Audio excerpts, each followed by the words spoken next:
sortis de chez vous pour venir jusqu'ici, en ce temple, en présence, mais vous aussi qui êtes devant vos écrans d'ordinateur et qui regardez ce culte à la maison, dans votre canapé peut-être, en train de boire un verre ou avec vos enfants. Voici donc le temps du culte. Je vous invite à écouter maintenant. De même que les enfants attendent impatiemment Noël et comptent les jours avant l'ouverture de leur merveilleux cadeau joliment emballé, les mamans comptent les mois avant la naissance de leur enfant, qui est un merveilleux cadeau joliment emballé. Et, de même que Marie comptait les mois avant la naissance de Jésus, qui est le merveilleux cadeau offert par Dieu à l'humanité tout entière, joliment emballée dans une crèche. Les Juifs attendaient eux aussi patiemment et comptaient les années, les décennies et même les siècles avant la naissance du Sauveur promis par Dieu et annoncé par les prophètes.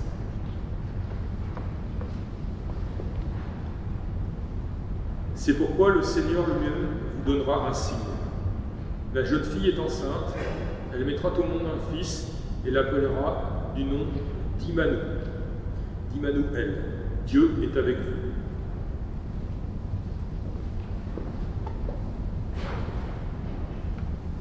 Depuis bientôt 9 mois, l'enfant attend, caché au creux du ventre de sa mère. Depuis 9 mois, il se nourrit de sa chaleur et de sa tendresse. Il sent vibrer ses moindres paroles.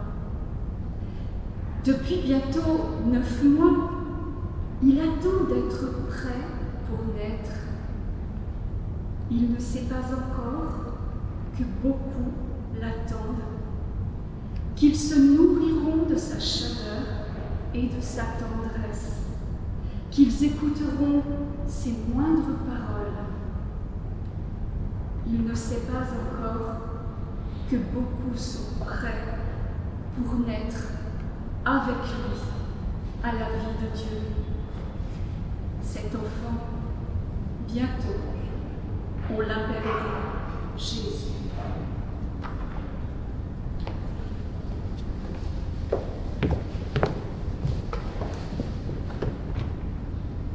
Je vous invite à la prière. Seigneur, tu es venu naître au milieu des hommes.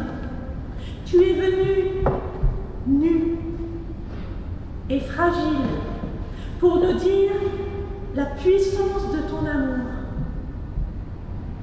Viens à nouveau nous visiter. Viens renaître en nous, source de vie. Viens nous libérer, prince de la paix. Viens nous éclairer, lumière du monde. Ce soir, Seigneur, viens à nouveau nous visiter.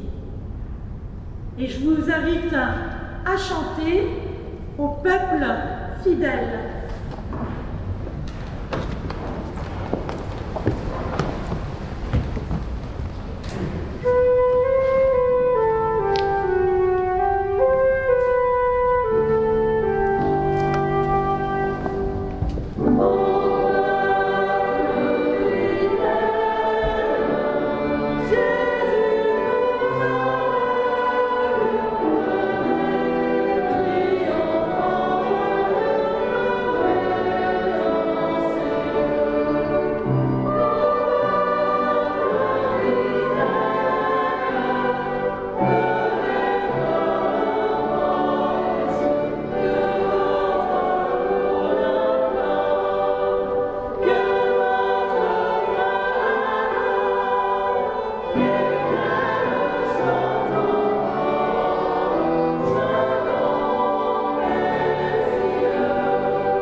Avant de lire les Écritures, je vous invite à la prière.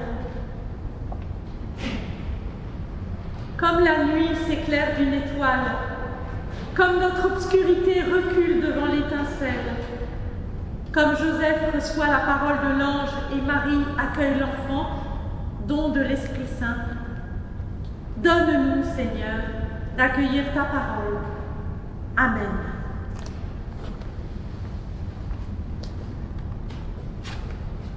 Nous lisons Matthieu, chapitre 1er, versets 18 à 25.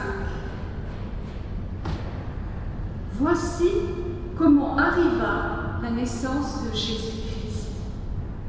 Marie, sa mère, était fiancée à Joseph. Avant leur union, elle se trouva enceinte par le fait de l'Esprit Saint.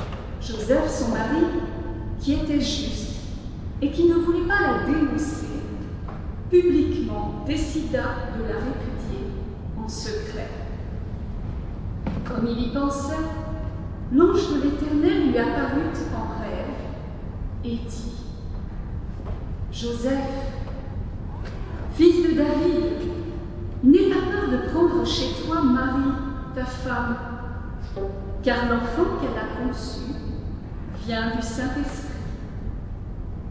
Elle mettra au monde un fils, et tu l'appelleras du nom de Jésus, car c'est lui qui sauvera son peuple de ses péchés. Tout cela arriva afin que s'accomplisse ce que le Seigneur avait dit par l'entremise du prophète.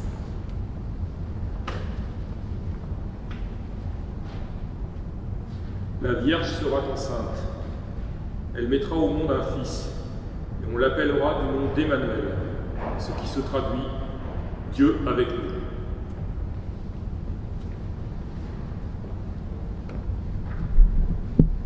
À son réveil, Joseph fit ce que l'ange du Seigneur lui avait ordonné, et il prit sa femme chez lui. Mais il n'eut pas de relation avec elle, jusqu'à ce qu'elle mit au monde un fils, qu'il appela du nom de Jésus.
écoutez.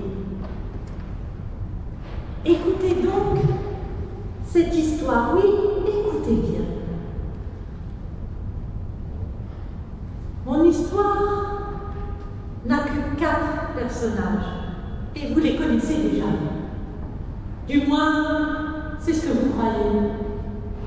Mais si vous le voulez bien, je vous les présenterai à ma façon, en vous racontant, encore une fois, l'histoire de Noël. C'est l'histoire de Jésus, l'histoire de sa naissance, Noël. Tout le monde sait cela par cœur. Mais souvent, ce qu'on sait par cœur, le cœur ne le connaît pas. On récite, on écoute, comme l'écolier, sans y penser. Eh bien, je vais vous raconter l'histoire pour que nous y pensions. Vraiment. Donc, c'est l'histoire de la naissance de Jésus. Mais, puisque vous êtes si savants, vous savez tout de Bethléem et de la crèche. C'est bien, je ne reviendrai pas là-dessus. Mais, avant Bethléem, eh bien, il y avait Marie. Oh, vous la connaissez, vous l'avez vu 100 fois, son portrait 100 fois, enfin 1000 fois plutôt. Les églises et les musées sont pleins de peintures et de statues de Marie, de tous les âges et de tous les styles. Mais où donc ont-ils pris leur modèle, tous ces artistes avec leurs artifices? L'histoire ne nous dit rien de ce que nous aimerions tant savoir. Sa taille, la couleur de ses yeux, et si elle était blonde, et si elle était belle. L'histoire dit seulement que Marie est la mère de Jésus. Tout homme a une mère, même Dieu, lorsqu'il devient homme. Eh bien, Jésus, le Fils de Dieu, est le Fils de Marie. Quelle histoire! Quelle histoire pour une jeune fiancée! Car Marie, vous le savez bien, devait épouser Joseph.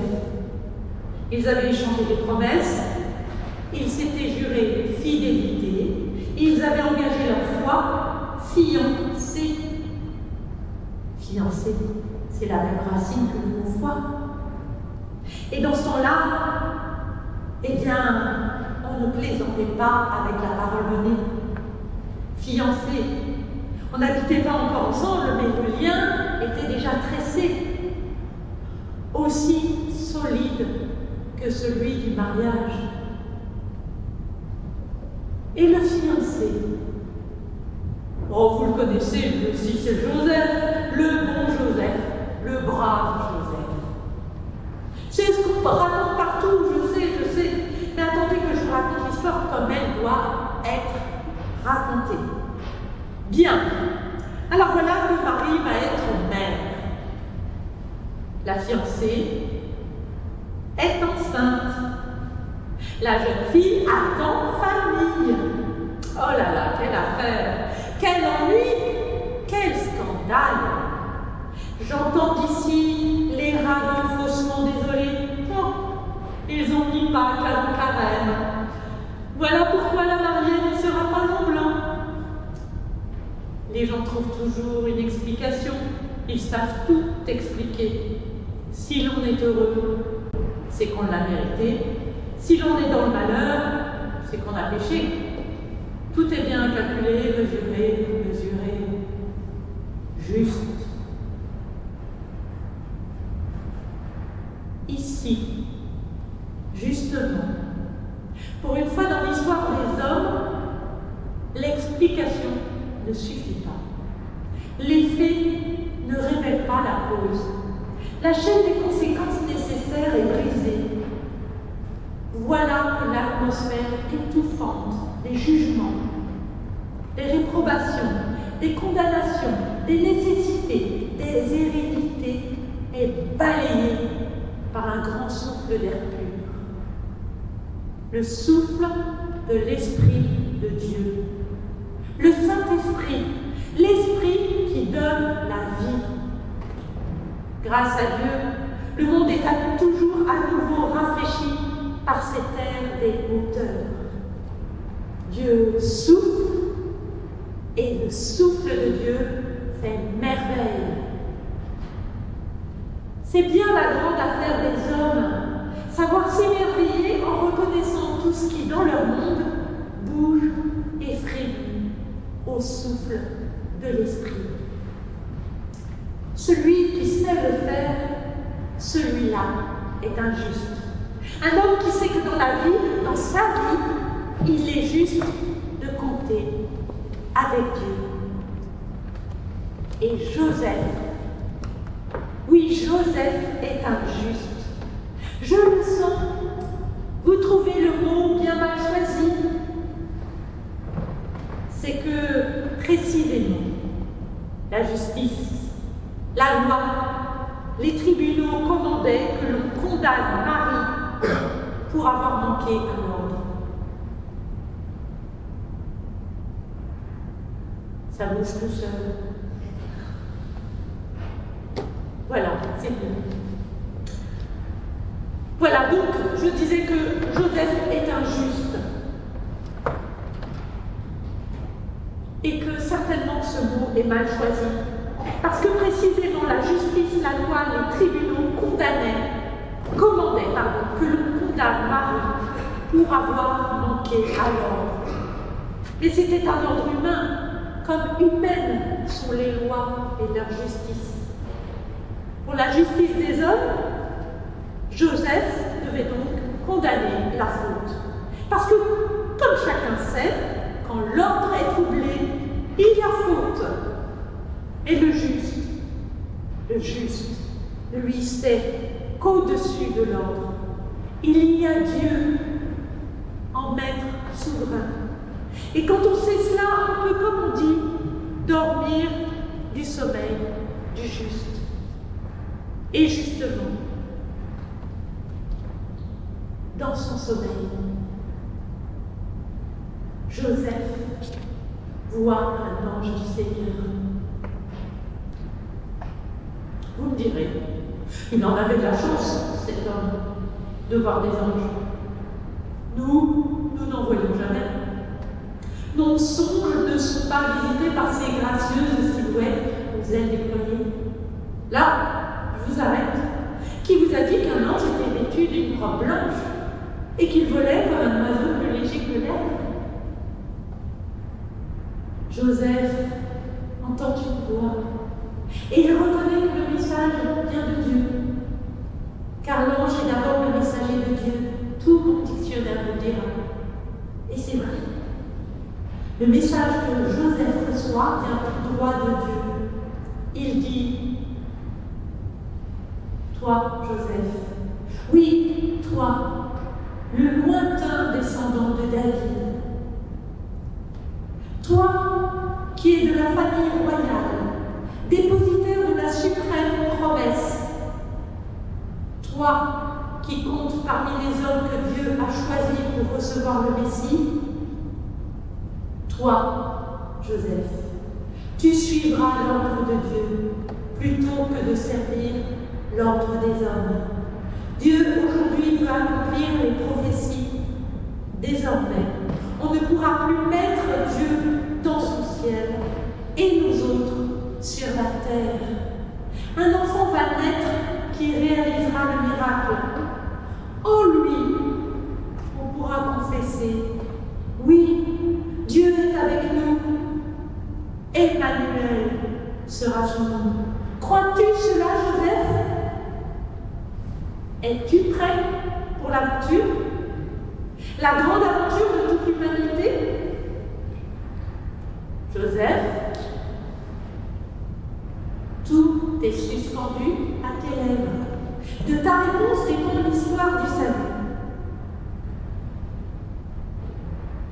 Dieu est là, tout prêt à tourner la première page du Nouveau Testament. Il attend.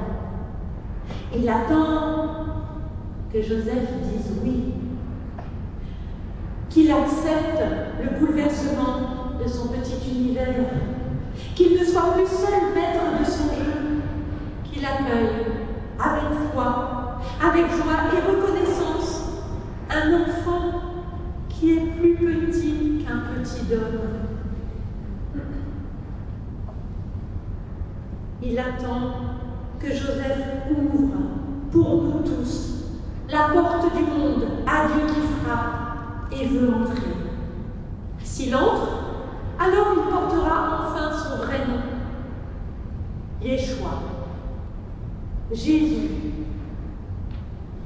Dieu sauve, car telle est la nature de Dieu. Il est celui qui toujours vient pour sauver. Et tandis que Dieu attend que l'ange retire son souffle pour mieux écouter, tandis que d'avance tous les siècles et les siècles des siècles espèrent en silence que tout va commencer, pendant ce temps, je vous l'ai dit, Joseph dort du sommeil du juste. Mais voici qu'il ouvre un œil. Il saute de son lit, il court chercher Marie, et c'est le mariage de fête. Et puis tous les deux, Joseph avec Marie, ils attendent la naissance de Jésus. C'est la nouvelle Genèse, la Genèse du salut. Voilà l'histoire de Noël. Alors, écoutez. Oui, écoutez bien. Car il se pourrait qu'au cœur de nos nuits les plus sombres, au milieu de nos épreuves, tout comme Joseph, nous entendions au creux de notre oreille, comme dans un songe, l'invitation de l'ange à enfanter Jésus, à accueillir sa naissance dans notre vie. Alors oui, écoutez bien. Qu'est-ce qui, en chacun de nous,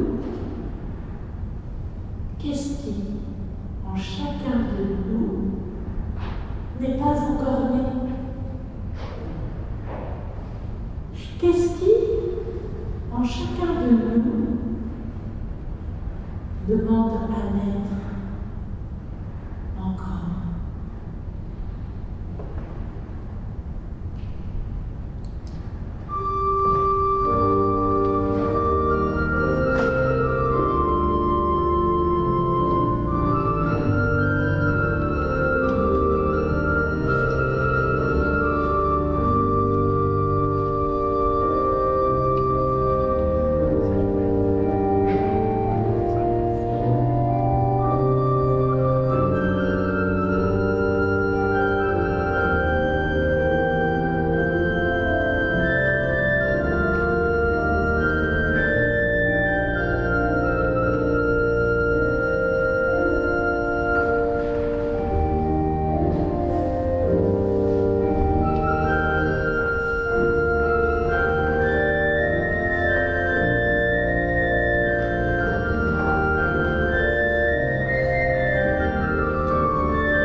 Ah oui, j'ai quand même oublié de dire qu'il y a un culte demain matin. Oui, il y a un culte, le culte du 25 décembre, donc il aura lieu ici à 10h30.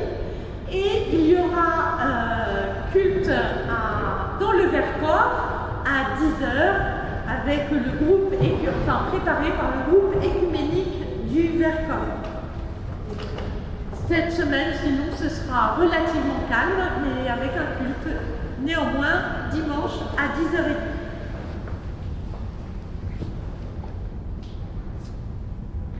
Jésus, là où tu es né, au milieu de Joseph et de Marie, la crèche n'était pas fermée. Tout le monde pouvait entrer. Jésus, quand tu es né, tu as voulu que tout le monde puisse venir te voir. Parce que tu es venu pour tout le monde. Avant que tu ne naisses, Jésus, Joseph et Marie n'avaient trouvé que des maisons aux portes fermées au secret de Dieu. Ils ont trouvé ouverte une étable, une pauvre étable. Mon cœur, il peut aussi être ouvert ou fermé pour aimer. Mes mains, elles peuvent aussi être ouvertes ou fermées pour donner. Ma vie, elle peut aussi être ouverte ou fermée pour faire vivre.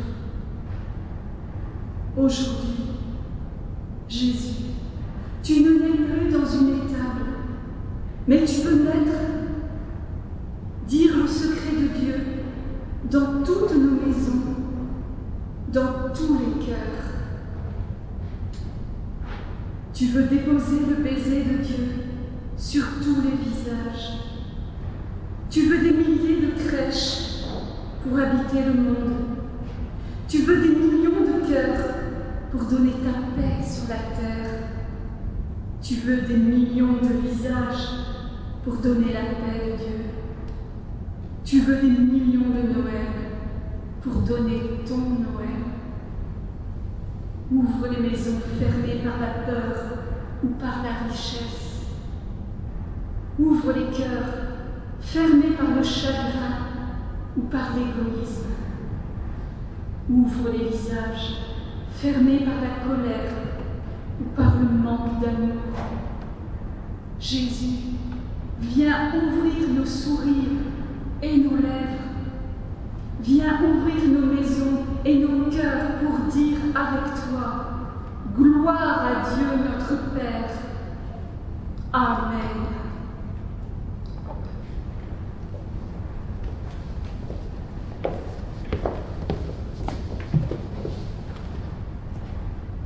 Et tous ensemble, unis aux chrétiens du monde entier, d'hier et de demain, nous disons cette prière que Jésus nous a apprise. Notre Père, qui es aux cieux, que ton nom soit sanctifié, que ton règne vienne, que ta volonté soit faite sur la terre comme au ciel. Donne-nous aujourd'hui notre pain de ce jour. Pardonne-nous nos offenses, comme nous pardonnons aussi à ceux qui nous ont offensés.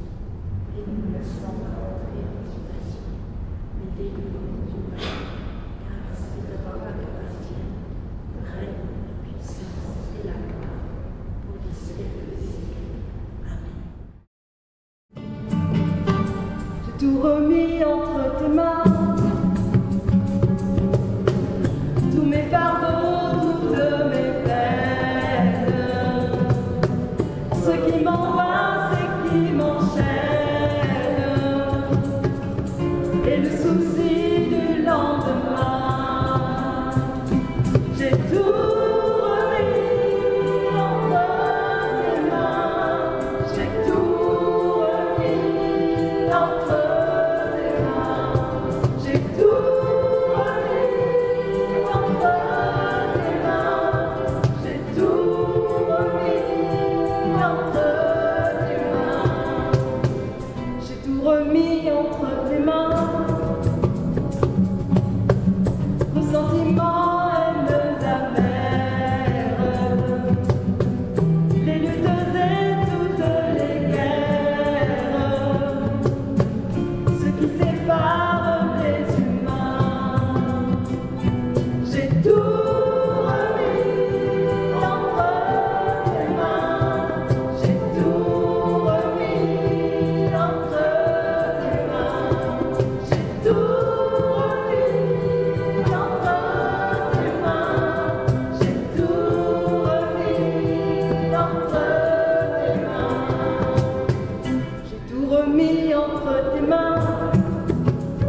remis entre tes mains. Que ce soit la mort ou la vie,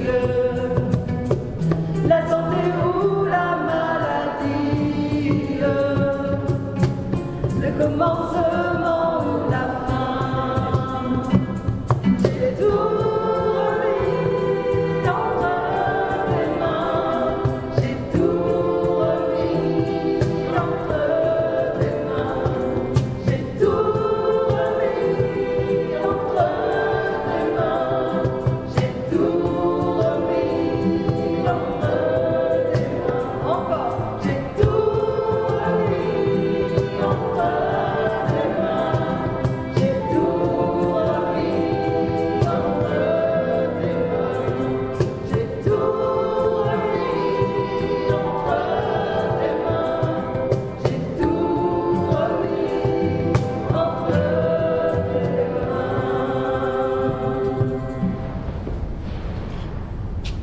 Si Noël, c'est la paix doit passer par mon nom. Donne la paix à ton voisin. Si Noël, c'est la lumière doit fleurir en notre vie.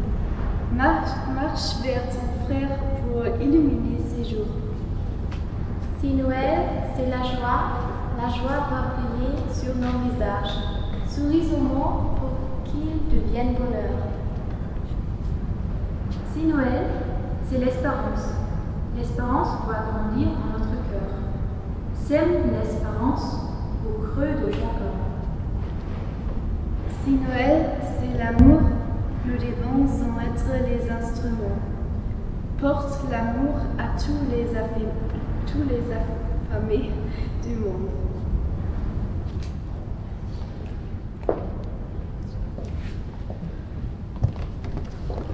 Alors, frères et sœurs, je vous invite à vous lever.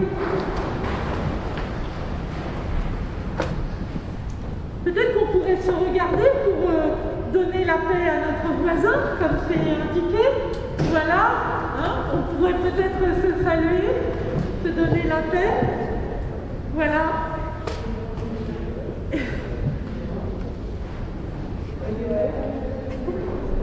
Alors voilà.